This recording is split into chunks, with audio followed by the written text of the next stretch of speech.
Who would have thought that Facebook would ever help the Pakistani government enforce Sharia blasphemy laws? Yeah, me too.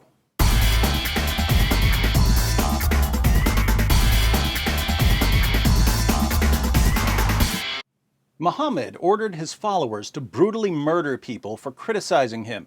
Nearly 14 centuries later, blasphemy is still punishable by death in Pakistan, leading to a clash of cultures. In the West, we believe in freedom of speech, freedom of expression, freedom of religion, freedom of the press, freedom of conscience. In Pakistan, they believe in the freedom to brutally murder you for thinking that you have these freedoms. Even a false accusation of blasphemy can lead to an immediate execution by a Muslim mob.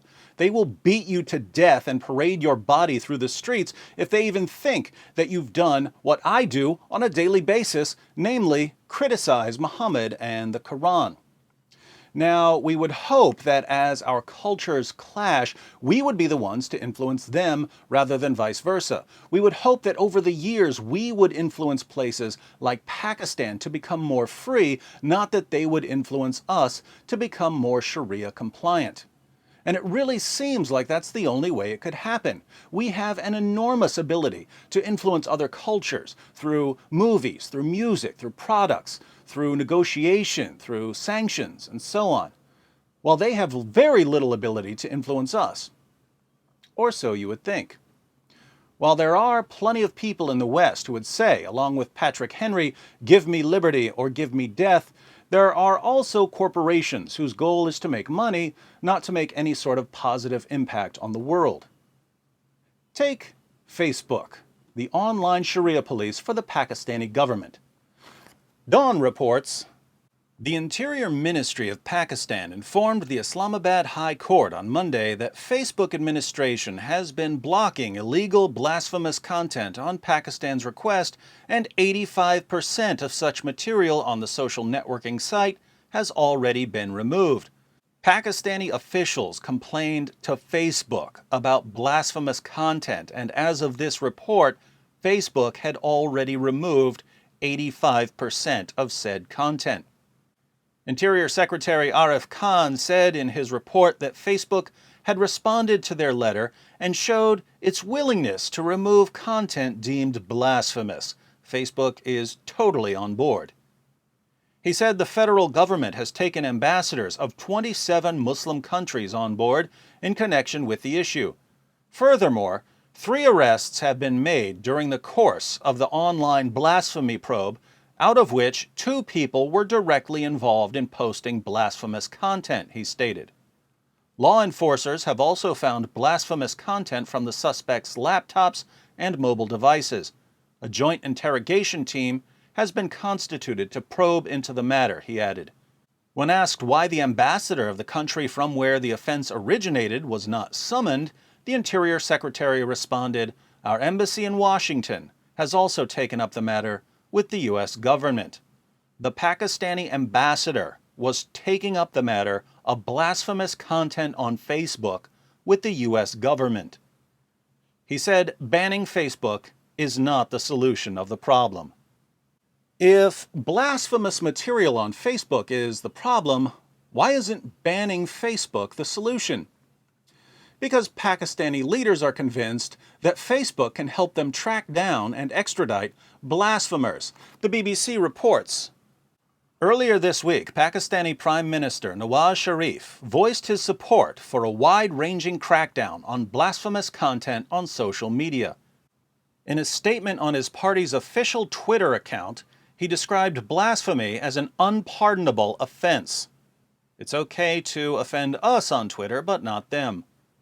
Then on Thursday, Interior Minister Chaudhry Nisar reasserted Pakistan's determination to tackle the issue, saying he would take any steps necessary to make sure Pakistan's message got across.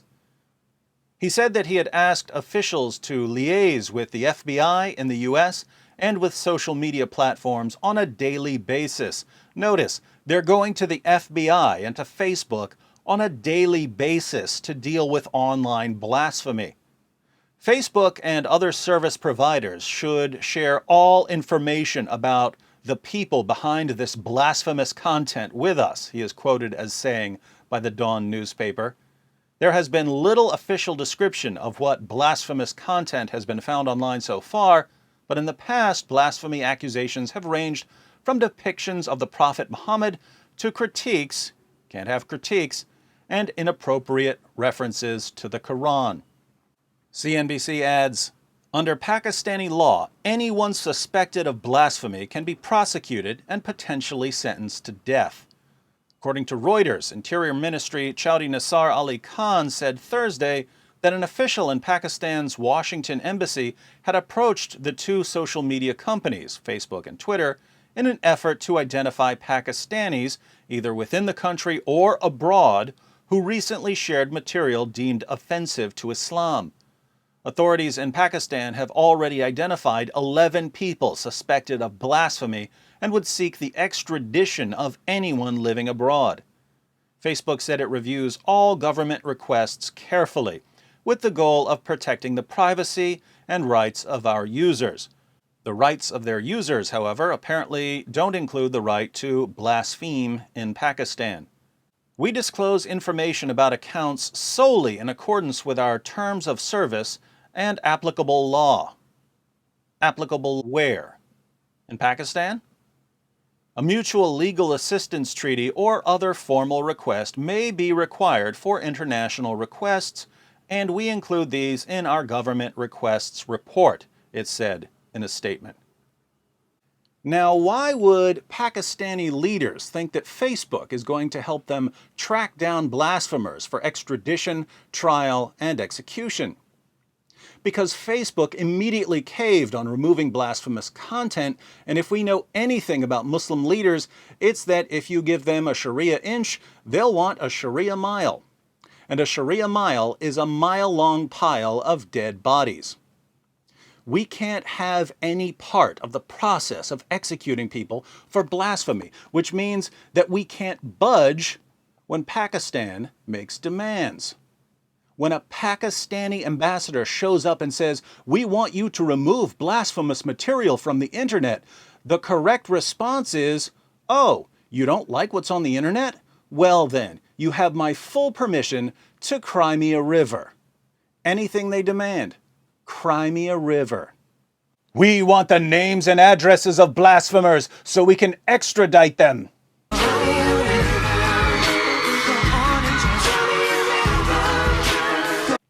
We want new community guidelines that forbid pictures of Muhammad. We want David Wood's YouTube channel shut down before it leads the entire country out of Islam. We want...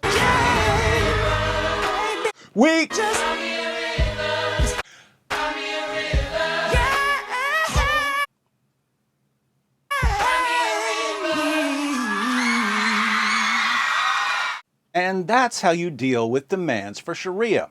It may not win you any friends in the Pakistani government, but it will teach them a valuable lesson and save a lot of lives in the long run.